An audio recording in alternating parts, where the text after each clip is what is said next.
My name is Mark White. I'll be the moderator of today's talk. We welcome you to the virtual talk series that we've been hosting. We've done lots of health talks out in the communities, but in the COVID era, it's best that we not all get together, but we can come to you more intimately in your homes and offices through virtual health talks now on Zoom. So we appreciate you following along.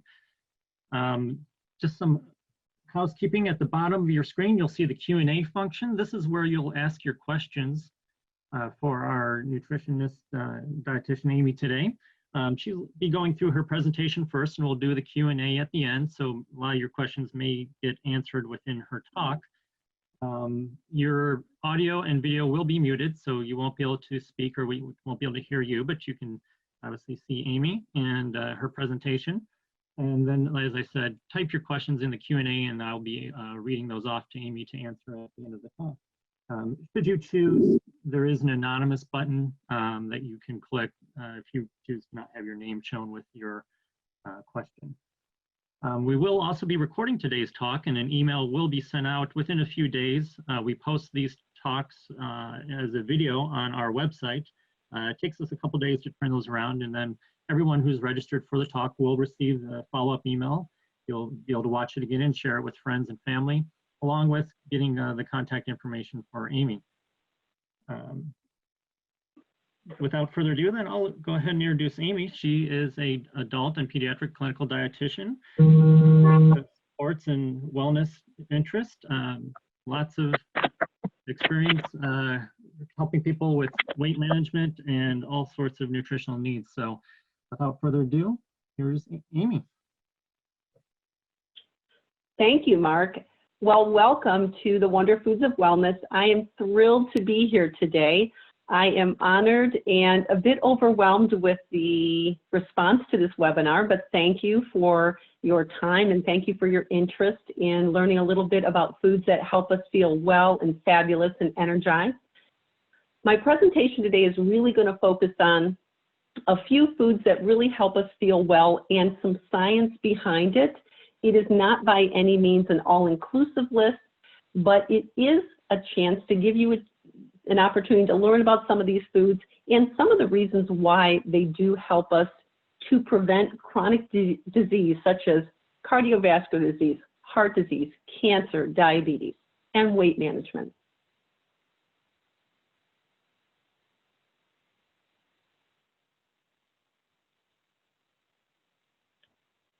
Okay.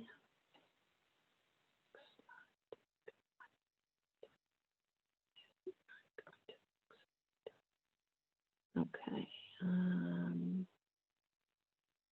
chat.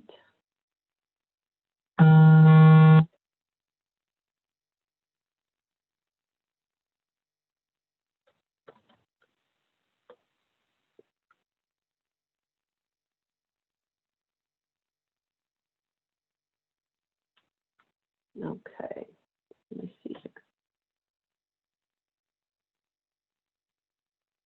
All right. Okay, this is here. Okay. All right. Sorry about that. So when we talk about, when people ask me,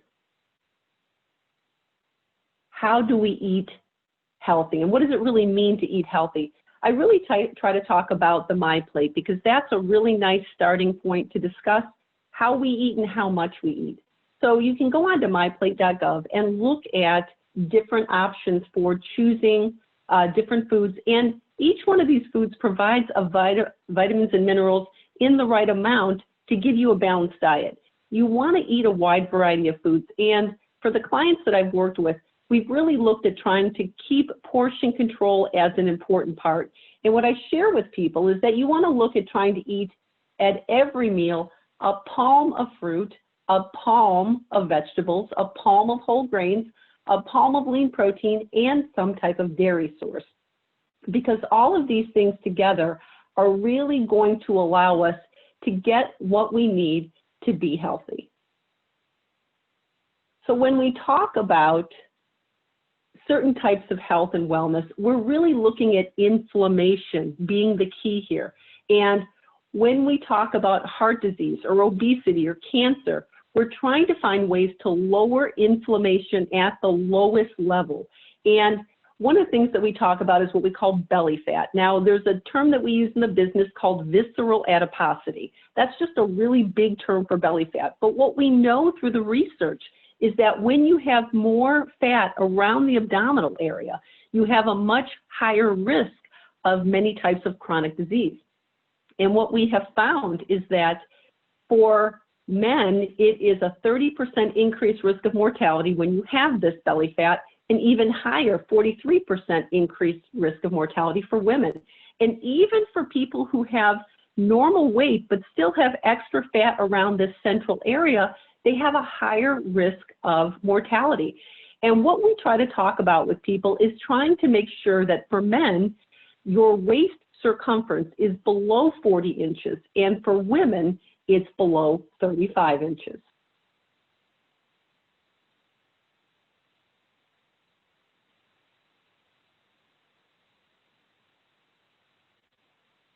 Okay, so what we're talking about is really the role of inflammation, and that's really the root of many, many conditions. When I talk to clients, we talk about how inflammation at the lowest level has a significant impact on how we feel and some of the diseases that we struggle with. And we know that there's certain types of foods called pro-inflammatory foods that increase inflammation at the lowest level. Foods such as saturated fats, trans fats, added sugars, and processed foods tend to increase inflammation, and we call those pro-inflammatory foods. There are certain types of foods that lower inflammation, and we call those anti-inflammatory foods. 100% whole grains, fresh fruits, fresh vegetables, low-fat dairy, fatty fish, and herbs and spices. All of these have a significant impact in helping us to reduce inflammation, and that really is the goal. Now, I know it's not completely a nutrition idea, but physical activity, regular physical activity is important to lowering inflammation, as well as managing stress. And although it's not on my slide, the other thing I wanted to mention to you is the importance of adequate rest. Sleep is a huge component with regard to inflammation. And we do know that for women who do not get at least 5 hours of rest per night, they have a much higher risk of developing type 2 diabetes because of this inflammation in the blood vessels.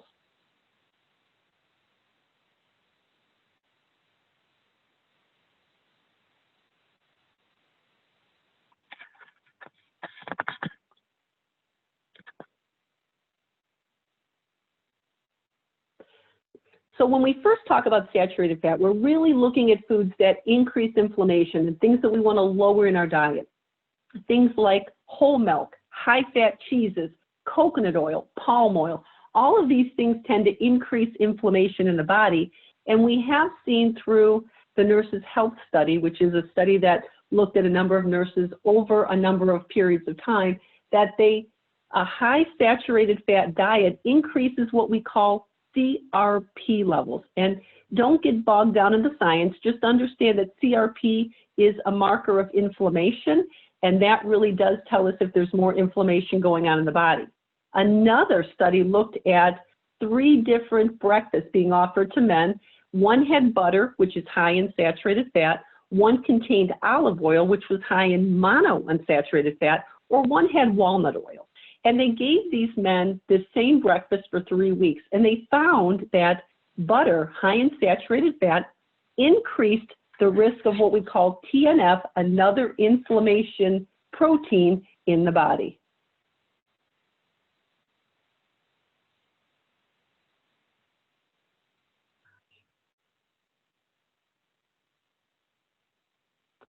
So another thing that increases inflammation is what we call trans fatty acids. And these trans fats are found in a number of processed products: cookies, cakes, pies, vegetable shortenings, stick margarines, coffee creamers. And these trans fats also seem to increase inflammation and increase our risk of many chronic diseases. So how do you spot trans fats? Well, you can see that on the nutrition facts label, and it is listed under the fats. And you really want to try to reduce the number of trans fats that you take in for the day So not only do you want to look at the trans fats on the label, you also want to look at avoiding partially hydrogenated oils or ingredients in the label. So if the label says partially hydrogenated, that means that it also has trans fats. And we also know that a diet high in trans fats increases inflammation proteins such as CRP. Now, I know it's very difficult to see, but this picture of a blood vessel is really just showing you a snapshot of what we're talking about here. And if you can see that little purple circle, the most innermost circle of that blood vessel, we call that the endothelial lining of the blood vessel. That's really where a lot of this damage is taking place. And if you can follow an anti-inflammatory diet, you can significantly improve the integrity of that endothelial lining, and that really is beneficial for health.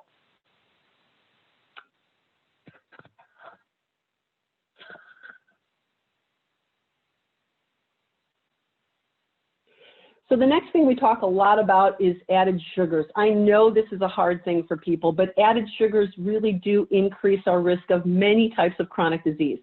This study really looked at added sugars, and when I'm talking about added sugars, we're talking about things like cookies, cakes, pies, many types of sugar-sweetened beverages. And this study looked at about 2,100 adolescents, and they found that for these adolescents who consumed a diet high in added sugars, whether it was from beverages or from foods, they tended to have lower HDL, higher LDL, and higher triglyceride levels. Remember that HDL stands for high-density lipoproteins. That's the good cholesterol. H is healthy. And LDL stands for low-density lipoproteins, or lousy or lethal cholesterol levels. So this study showed for these adolescents that were consuming a diet high in sugar, it really did impact their good cholesterol, their bad cholesterol, and their triglycerides. So these triglycerides are these fats stored in the blood as well, which are all associated with an increased risk of heart disease. They also found that 7 or more servings per week of foods high in added sugars increased the risk of mortality from cardiovascular disease. So here's your science lesson for today. So when we talk about 100% whole grains, let's talk about what that means. So this is the 3 parts of a grain, and there's 3 parts to it: the bran, the germ, and the endosperm. And when you eat a refined grain, they take or strip the bran and the germ off, and it just leaves it with the endosperm. And the problem with that from a health standpoint is that you're losing about 17 key nutrients when you don't have a whole grain, and you're also losing about 25% of a grain's protein content when you refine it. So examples of 100% whole grain products are 100% whole wheat bread, 100% whole grain bread, 100% whole wheat pasta, brown rice. All of these are whole grains. Refined grains are things like white rice or white bread or white pastas, where those nutrients have been stripped. So what does the research tell us about whole grains? So a study was done where they looked at 2 different groups of people, and they both followed a low-calorie diet. And these people actually had what we call metabolic syndrome, which is a syndrome that is a conglomeration of a number of different things: low HDL, the good cholesterol; high LDL, the bad cholesterol; high blood pressure; high blood sugar; high waist circumference. So this group, one group was given whole grains and one group was given refined grains. And what we found is that the group that had whole grains had a lower body weight, a lower waist circumference, and a lower body fat percentage than the group who had refined carbohydrates. And from an inflammation level, we saw that the group who consumed whole grains had a 38% reduction in that inflammation protein we call CRP, which is a key indicator of cardiovascular disease, insulin resistance, high blood pressure or hypertension, and metabolic syndrome. So this is a great reason, if you're not consuming 100% whole grains, to add those to your program right now.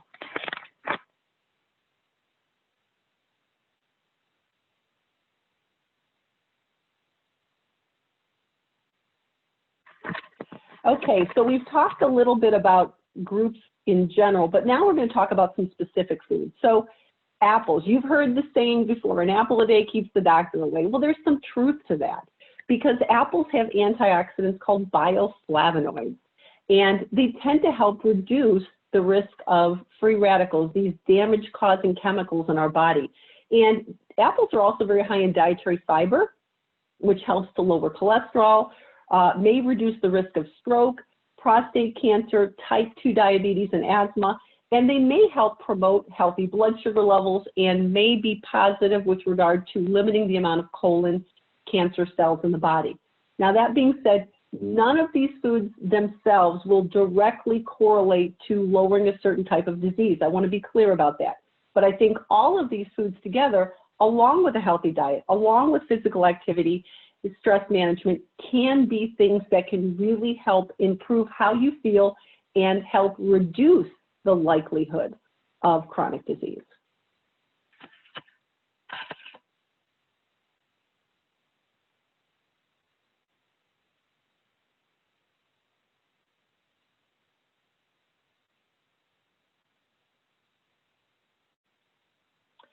So when we talk about some other foods, we've heard about the benefits of berries before, but here's some research to support that.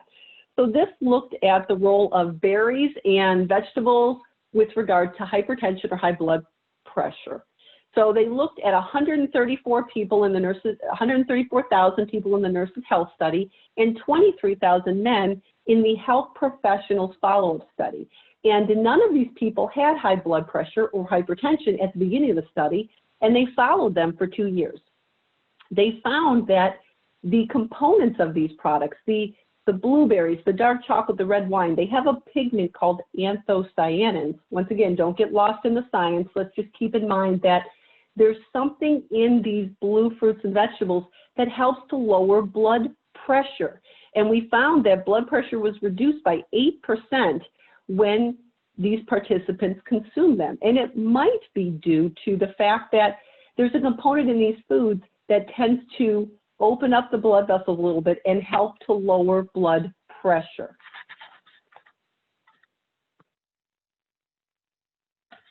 So when we talk about diabetes next, I wanted to just start with understanding what the markers are for diabetes, because we've heard about elevated blood sugar levels in diabetes, but what does that mean? So if the doctor or your doctor checks your blood sugar and it's less than 100 milligrams per deciliter, that's a normal blood sugar.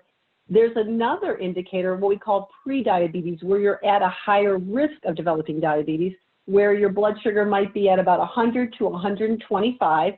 And diabetes is usually determined or diagnosed with a blood sugar of 126 or higher. Now, the doctor may check your blood sugar a couple of times before they make this diagnosis. So one number might not be the definitive part of that, but idea of what these numbers mean. Your doctor might also want to do a test called an A1C test where they check your blood sugar, and it's kind of a snapshot of your blood sugar over a 3-month period. So that might be enough of what your blood sugars are looking like over a 3-month period of time.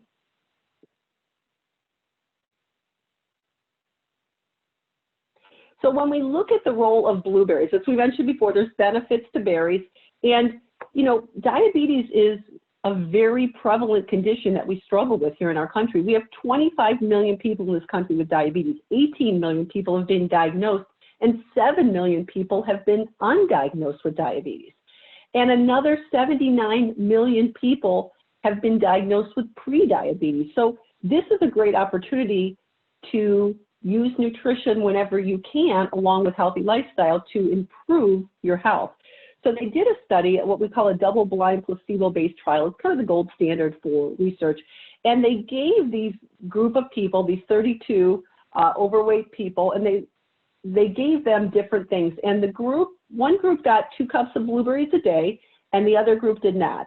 So they found that the group who received 2 cups of blueberries a day had an improvement in their blood sugar levels.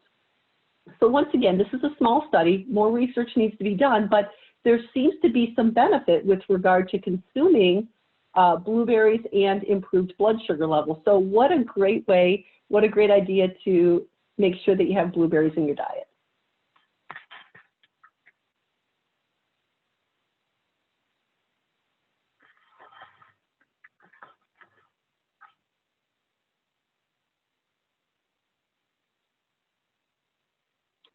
So the next study that we looked at the role of blueberries and acai berries, and it's looking at the role of these berries and memory.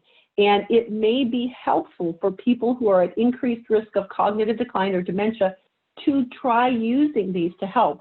Once again, blueberries are not going to prevent cognitive decline or Alzheimer's disease, but it is a good thing to use if you're looking for ways to improve your diet. Once again, small study, and they looked at a group of people that were approximate average age of 76, and they gave them 2 cups of blueberry juice per day. And they found that the group who consumed blueberry juice had improved learning and improved memory recall. So this may be another indicator that blueberries and acai berries may help improve nerve communications in the brain and help improve memory. So what a nice, tasty way to try to get more nutritious foods into your diet and also be a positive indicator with regard to memory.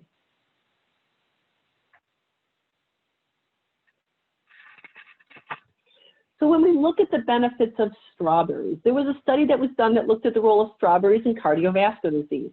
They looked at 27 people with metabolic syndrome. We talked about that a little bit earlier with regard to whole grains. And they gave these groups 4 cups of freeze-dried strawberries per day for about 8 weeks, for a 2-month period of time, which averaged out to about 3 cups of strawberries per day. And that is a lot of strawberries, but the results were very positive in that they were able, the group who had the strawberries were able to lower their total cholesterol by 10%, lower their LDL, the lousy cholesterol, by 11%. So once again, one food is not going to make or break you, but having a lot of these great, powerful, nutritious foods in your diet can really make a positive impact on your health.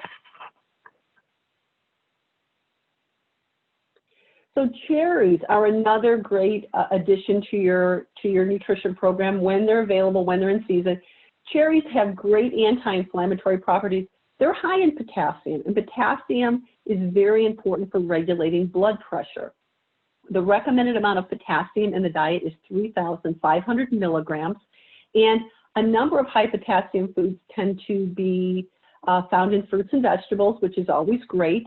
And they found that a number of the anti-inflammatory effects of cherries can be helpful in prevention of cardiovascular disease, diabetes, osteoarthritis, as well as metabolic syndrome.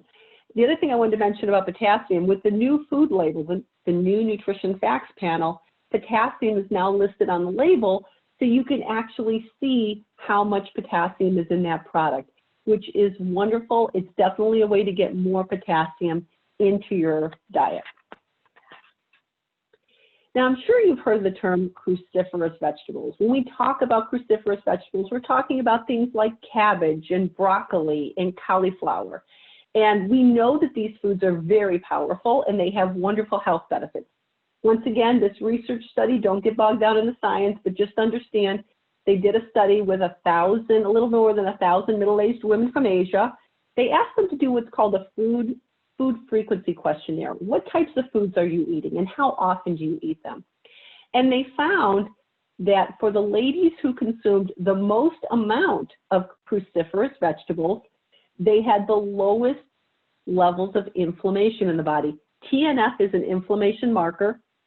IL-1 is an inflammation marker, and IL-6 is an inflammation marker. Once again, don't worry about the names. You don't need to know them. There isn't a quiz at the end.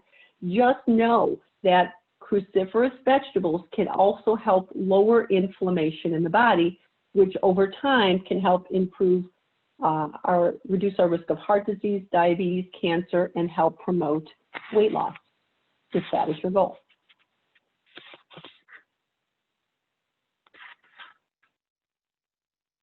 So tomatoes. Tomatoes are another food that we love because they're high in lycopene. It's an antioxidant that may be associated with reduction of certain types of cancer in men. And they did find that for men that consumed 10 servings of tomatoes per week, they had a reduced risk of developing prostate cancer by 45%. So that was very positive. They also found that Italian researchers found that for those people who consumed 7 servings of raw tomatoes every week, It reduced the risk of colon cancer and stomach cancers by up to 60%. So that's also very dramatic. So when we talk about lycopene, this antioxidant in tomato, it's actually more available when it's cooked because the lycopene sits in the wall of the tomato. So tomato paste is going to have a little bit more lycopene than something like a fresh tomato. But other good sources of lycopene include watermelon, grapefruit, red bell peppers, asparagus, and mangoes.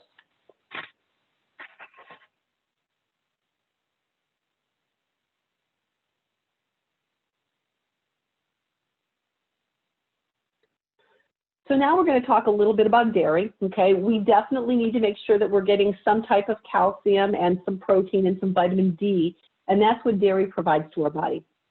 So when we talk about dairy, we're talking about things like low-fat or fat-free milk or yogurt, okay? Vitamin D seems to be an issue for many of us. Our vitamin D levels are not high enough, and many of our low-fat milks are going to be fortified with vitamin D. So that's definitely something to keep in mind. Not only are you getting vitamin D, it's also an excellent source of calcium, which is important for reducing our risk of osteoporosis. And calcium is also prevalent with regard to the need for calcium is needed for muscle contraction. So if I'm asking you to be more active, I'm going to ask you to move your muscles more and be more active, so you do need calcium to do that. When you're looking at yogurt, you want to make sure that on the label it says live and active cultures so that you can get those probiotics, those helpful bacteria that can be found in yogurt. So that's what you want to look for on that label. Now, if you have lactose intolerance or you prefer a plant-based source of dairy, you can always do unsweetened almond milk, you can do unsweetened coconut milk, unsweetened soy milk, or a lactose-free milk and still get the nutrition that you need. The big thing to keep in mind here, though, is that you want it to be unsweetened because, unfortunately, many of the regular plant-based milks use cane sugar as a flavoring, and it also increases the amount of added sugars in that product. So to keep the inflammation down, you want to make sure to get the unsweetened version.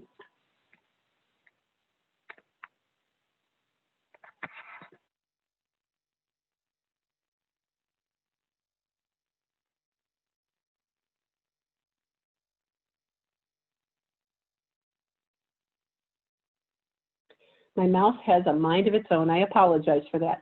So when we talk about meats and other groups, we're really focusing on the lean proteins, the turkey, the chicken, the fish, the lean ground beef, 90% or leaner, as well as what we call cold water seafood, because we do need these for normal growth and development. We need them for adequate protein in the body. But once again, when we talk about portion sizes, we're talking about 3 to 4 ounces, which is about the palm of a lady's hand and about the width of a deck of cards. So these cold water seafood sources are going to be high in something we call omega-3 fatty acids. And these omega-3s may reduce the risk of coronary artery disease, stabilize blood sugar levels, may improve cognitive function, and reduce inflammation. Salmon and tuna are great sources of these cold water seafood. The American Heart Association recommends 2 to 3 servings of fish per week, which this is a great way to get more of these healthy components into your diet. Whenever possible, wild salmon is a better choice, but I know sometimes that's not always available or it's not always cost effective.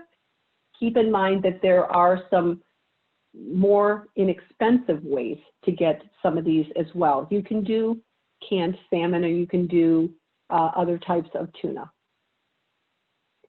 So if cold water seafood is not your cup of tea, there's another way to get some omega-3 fats, and these would be things like flaxseed and chia seeds. They tend to be high in omega-3 fatty acids, which tends to reduce our risk of heart disease, and they're high in dietary fiber. Dietary fiber is the part of the plant that we don't digest. Fiber tends to lower blood sugar levels, tends to expand in the gut and makes us feel full, so we're not hungry. And it also tends to bind with cholesterol and bile salts in the body to help lower cholesterol levels. There's some great anti-inflammatory properties in flax seeds and chia seeds as well. And they're high in something called lignans, which is a type of fiber that may be beneficial in helping prevent cells from becoming cancerous. But once again, This is something that you can add to your smoothie. This is something that you can add to your oatmeal in the morning. So there's some opportunities to get flaxseed or chia seed in. Whenever possible, I would say get the ground flaxseed, because if you get the whole flaxseed, you're not going to get the omega-3s because that will be stuck in the seed, but you will get a very nice laxative effect. So be warned, you want to get the ground flaxseed. So you've probably heard of the Mediterranean diet. And the Mediterranean diet, there isn't one specific diet for that, but it's really looking at a diet that is followed primarily by people who live in the 14 countries around the Mediterranean Sea. And this study looked at the role of the Mediterranean diet in brain health. And they gave about 3,800 people cognitive tests every 3 years, and they followed up with them. And they found that the group that followed the Mediterranean diet more closely had less cognitive decline. So they ate a diet that was high in fish. They had fruit for dinner. They had extra virgin olive oil. They consumed nuts. They ate a very low saturated diet. That's what the Mediterranean diet is about. And they found that the group that stayed as closely to the Mediterranean diet performed on these cognitive or brain tests as if they were 3 years younger. So there's some real brain benefits to consuming a Mediterranean-based diet as well.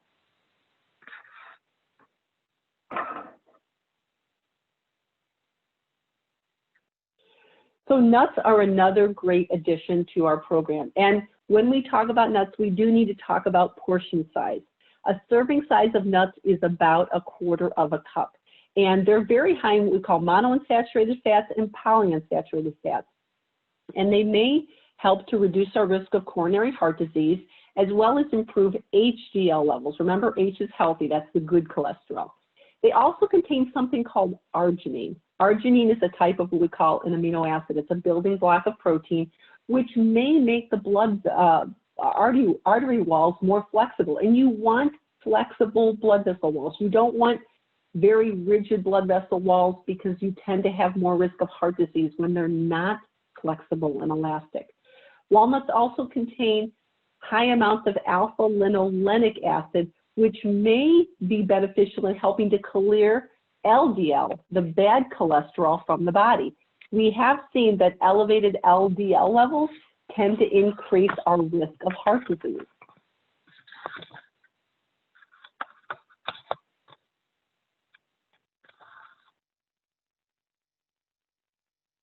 So Walter Willett is a physician and researcher at Harvard who's done a lot of research on the benefits of nuts. And they looked at 2 large groups of people and how nuts were associated with health and mortality. And you can see from this slide that there were, 76,000 women and 42,000 men that were being checked every 2 to 4 years. And they found that for the group that consumed nuts, they had a lower risk of mortality. So there was a definite, what we call inverse association, meaning the higher the nut consumption, the less risk of mortality, the less risk of cancer, heart disease, and respiratory diseases. So once again, it's important to mention that about, not 1/4 of an ounce, pardon me, 1/4 of a cup of nuts per day has also been shown through the research to lower what we call CRP levels, meaning C-reactive protein levels, that inflammation marker, as well as lowering body weight. So there are some very positive benefits to consuming nuts.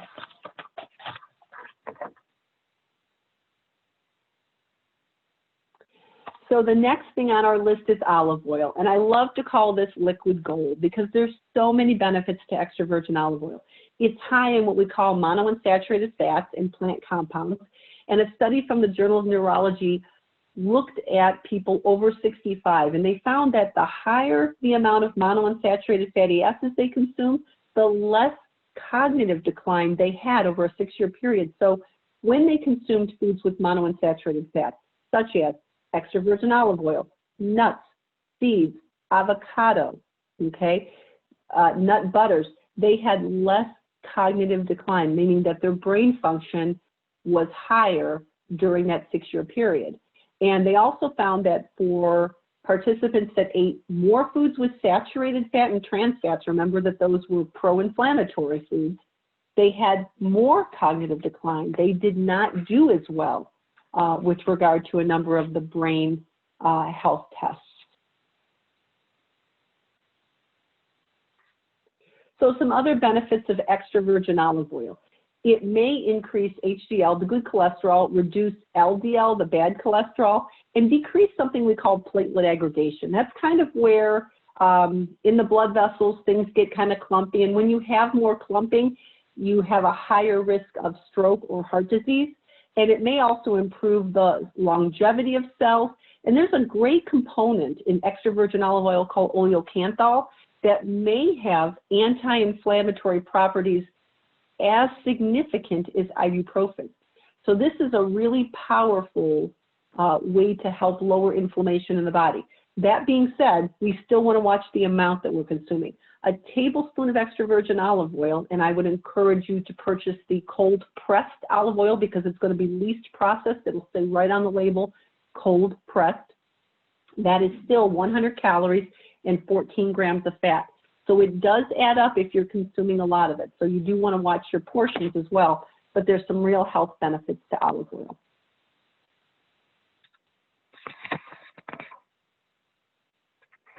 Okay, so one more study about olive oil. So they looked at the role of olive oil and blood pressure, and they had 24 adults that had either high normal blood pressure or what they call stage 1 essential hypertension.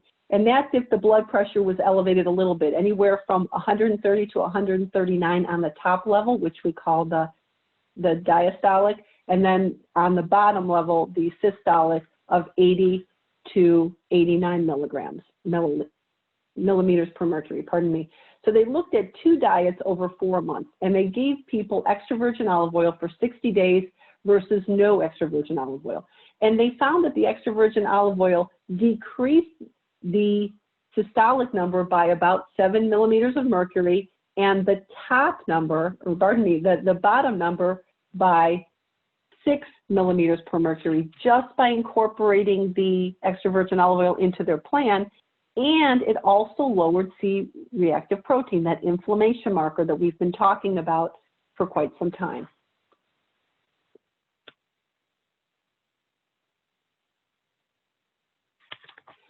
So when I was going through my slides, I realized that I have a whole bunch of information on dark chocolate. And I think it's because I love dark chocolate. And there really is some great health benefits to it. It's important to mention that you're looking at dark chocolate that's at least 70% or higher cacao, because that's the one that tends to have more of the antioxidants. Tends to be a little more bitter, but it's got more of the health chemicals as well.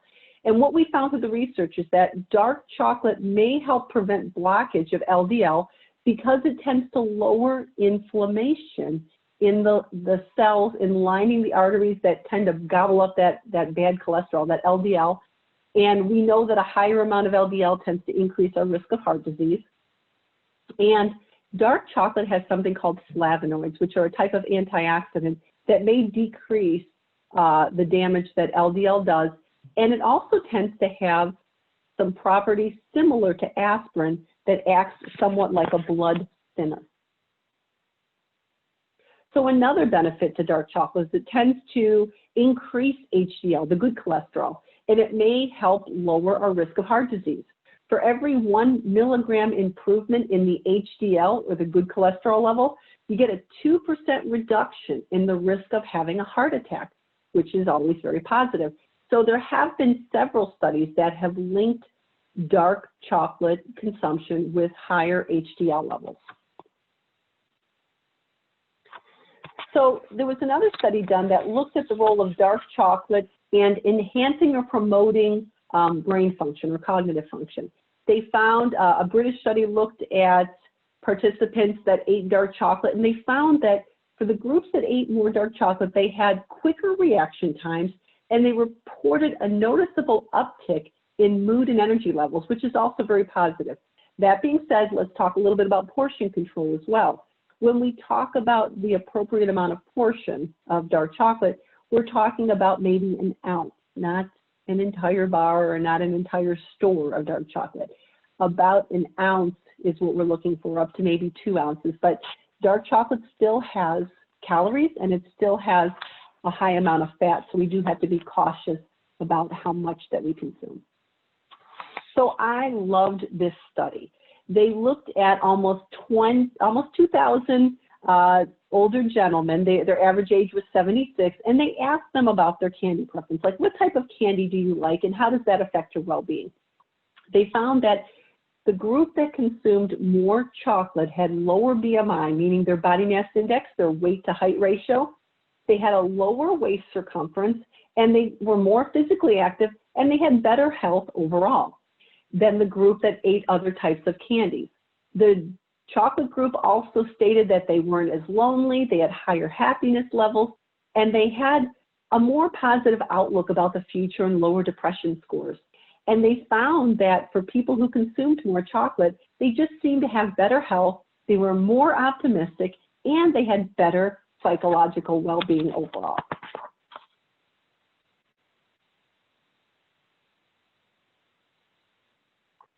So when we talk about spices, I didn't put a slide on here on turmeric, but turmeric is also another spice that has some anti-inflammatory properties. There's some preliminary research on it that is promising, so turmeric could be another thing that we could add to our list.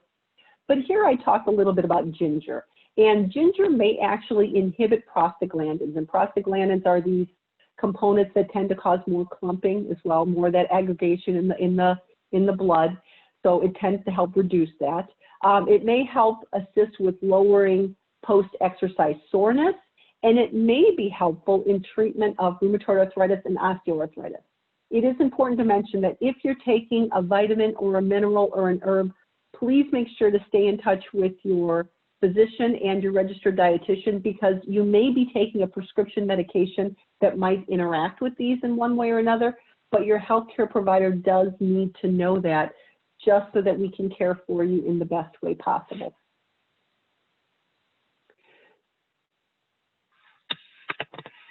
So many times my clients will say, Amy, this is great information, but what do I do with it? What does it look like? So I included just a sample anti-inflammatory diet. If there's things on here you don't like, you are not obligated to consume them. I just wanted to give you an idea of how to take some of this information and assimilate it into what it would look like during the day. And my clients tend to love this. So this was just showing you kind of a sample breakfast, a sample lunch, and a sample dinner, just to see how it would fit in.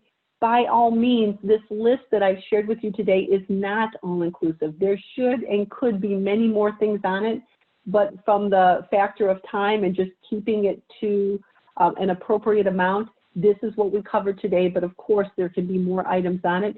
But this is what a sample anti-inflammatory diet might look like. Many of my clients also love snacks.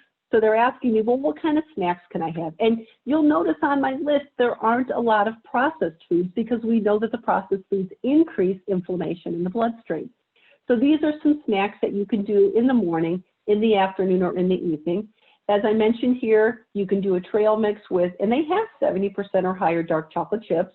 They have whole grain cereal that you can put into a bag. You can put turmeric in with your Greek yogurt. One of my favorite snacks is low-fat cottage cheese with curry. It just seems to be a really, really nice way to get a little bit more anti-inflammatory components in it. But if there's things on this list that you like that are not here that are anti-inflammatory foods, of course, they can be something that can be included in your program.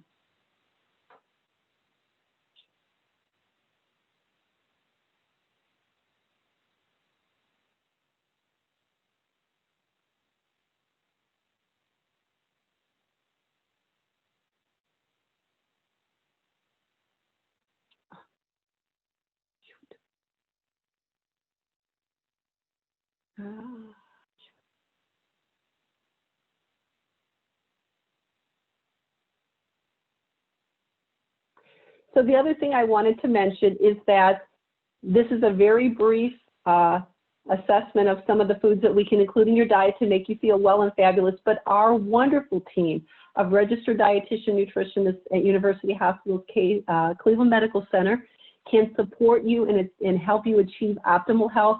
We can help you with regard to weight management, performance, digestive concerns, high blood sugar, high blood cholesterol, blood pressure, any of your health and wellness needs.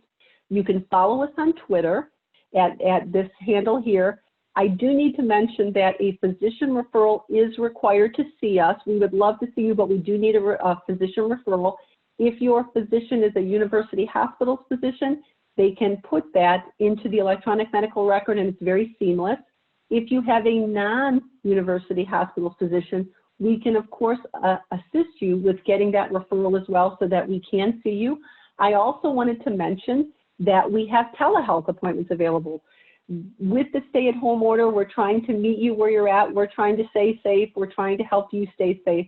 So telehealth appointments are another option if you're not comfortable going into the office. So that might be another thing to think about. We're able to see pediatric patients as well as adult patients.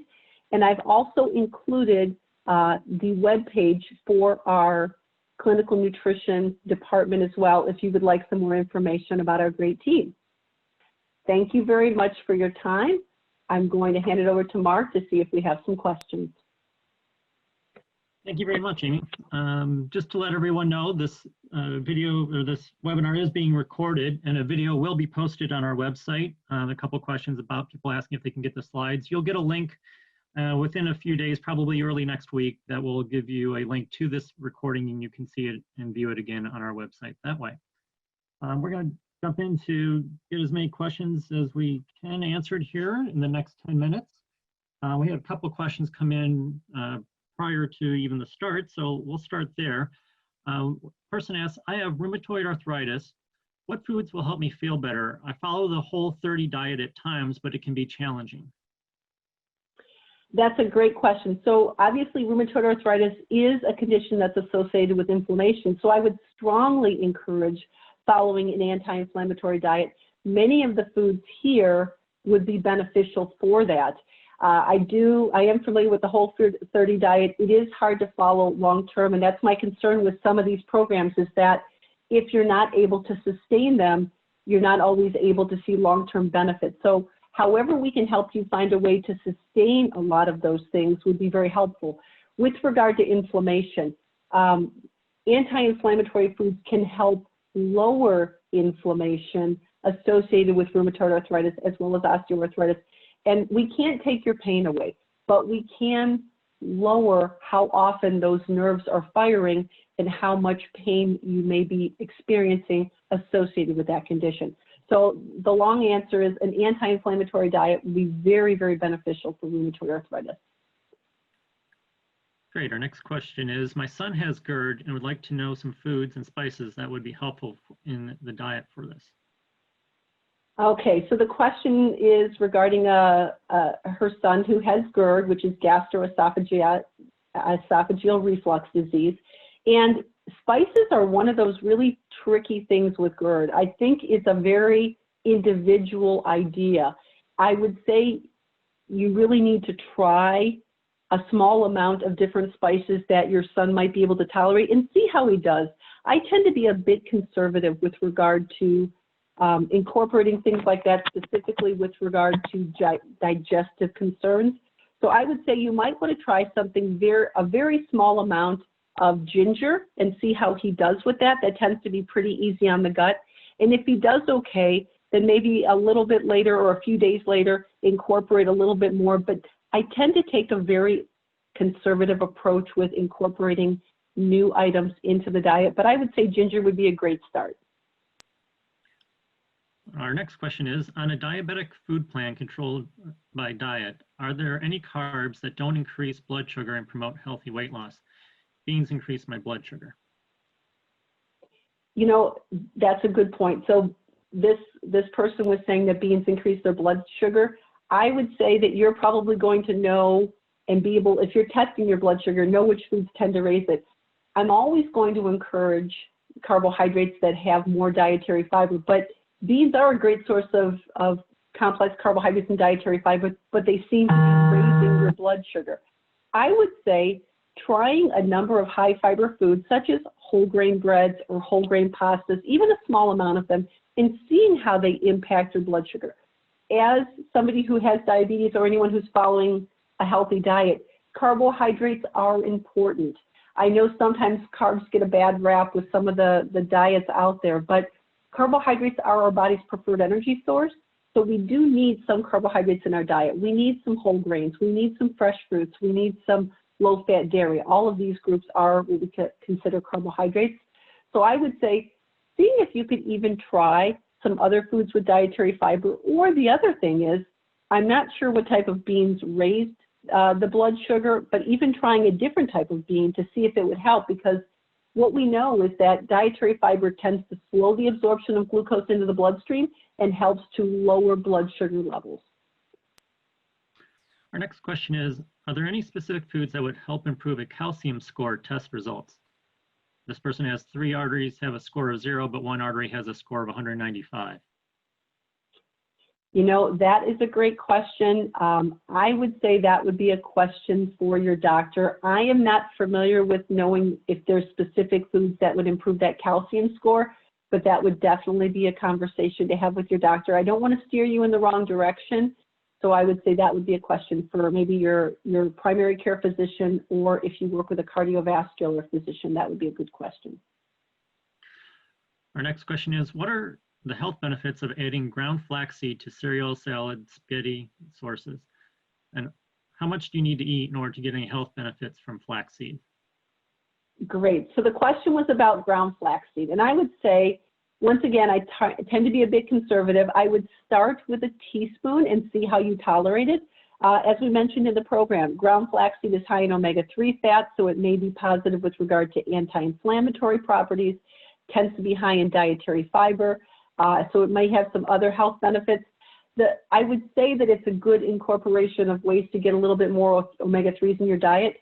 Start with a teaspoon and gradually work your way up to about a tablespoon and see how your body tolerates it. Once again, it is going to be higher in fiber, so I always encourage my clients to start slowly with fiber. And of course, when you're increasing your fiber in your diet, you want to make sure that you're getting plenty of water as well, at least 6 to 8 cups per day. If you're more physically active, you probably need more than that, but you do need additional water as you're increasing dietary fiber in your diet. Next person says, I'm not fond of whole wheat bread, but do like rye bread with caraway seeds. Is rye bread just as good as whole wheat bread? So the question was with regard to rye bread or whole wheat bread. Rye bread is not going to have as much dietary fiber as the whole grain bread, but I am happy, and I think it would be fine for you to have your rye bread if you enjoy it, and getting dietary fiber from other sources. The goal is approximately 20 to 25 grams of dietary fiber per day. Once again, I always encourage people to start slowly with the amount of fiber in their diet, plenty of water. But if you like your rye bread, by all means enjoy that and find other ways to increase your dietary fiber, whether that's through whole grain pastas or dry beans and peas or other whole grain products. And even fresh fruits and vegetables contain dietary fiber. So there's many different ways to get the fiber in your diet. Most Americans are taking in about 10 or 15 grams of dietary fiber per day. As I mentioned, the recommendation is at least 20 to 25 grams per day. Our next question is, what tea helps lower blood pressure? Excuse me. So the question is, what teas lower blood pressure? Is that correct? Yes, that's correct. Okay. So I don't know of any specific teas that have been directly correlated to lower blood pressure, but I do think it would probably be helpful to incorporate some herbal teas, if not even for increased fluid, just as a way to lower your caffeine intake as well. Some people tend to, when they tend to take in more caffeine, and some teas tend to have more caffeine than others, when they take in more caffeine, it tends to increase blood pressure. But I would think that the herbal teas would be, since they're caffeine-free, might be a way to help lower blood pressure. But as for actually knowing of a research study that shows a correlation with teas and blood pressure, I'm not familiar with it. It's not to say that it's not out there, but I'm just not familiar. Next person says, I'm a vegan who eats several protein bars each day. What is your opinion on eating such processed foods? Okay, so the question is from a vegan who eats many protein bars per day. I would say if you're looking to improve the variety of your diet, that would be my recommendation. My goal for people that are following a vegan diet is it's extremely healthy. It's much lower in saturated fat, much lower in trans fat, higher in dietary fiber. But I would encourage you to try alternative protein sources that are not as processed. You can get protein through beans, you can get protein through quinoa, you can get protein through some unprocessed soy products such as edamame. I would strongly encourage trying to increase the variety of plant-based protein sources that you have and trying to limit the number of processed foods. And I realize that the protein bars are convenient, but sometimes, and I don't know what type of protein bar you're eating, some of these protein bars tend to be pretty high in added sugars or added fats. A good general rule of thumb, because I get questions a lot about protein bars and snack bars, if you can find a bar that has 5 ingredients or less, it will be a better choice overall because it's going to be less processed. This will be our last question as we're running out of time. Again, feel free to reach out to Amy. The appointment information is here on the screen. Ways you can connect with her. I know there's quite a few questions that people still have, so we recommend you connect with her that way.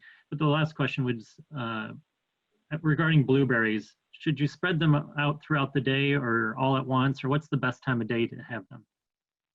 Great question. So I would say if you can spread blueberries out throughout the day, that would be wonderful. There's lots of different things you can do with them. Obviously, we eat them at breakfast. You can put them in your oatmeal. You can put them on a salad, or you can have them even as a topping if you wanted to do a healthy sundae with like a low-fat Greek yogurt with some fresh blueberries and a couple of nuts in the evening. That would be another way to get it. I always try to ask people to balance things out across the day just to get the most nutrition. Thank you, attendees, for your time today. And Amy, thank you for the presentation. Do you have any further closing comments for our people today? No, I thank you so much for your time today, and I hope this information was helpful, and we're happy to support you in any way. Thank you again, everyone, for attending today's talk. Again, look for an email that will be coming probably early next week with a link to this talk, a recorded version. And the information on the screen will also be available in your email to contact Amy for any further appointments. Thank you again, and have a safe day.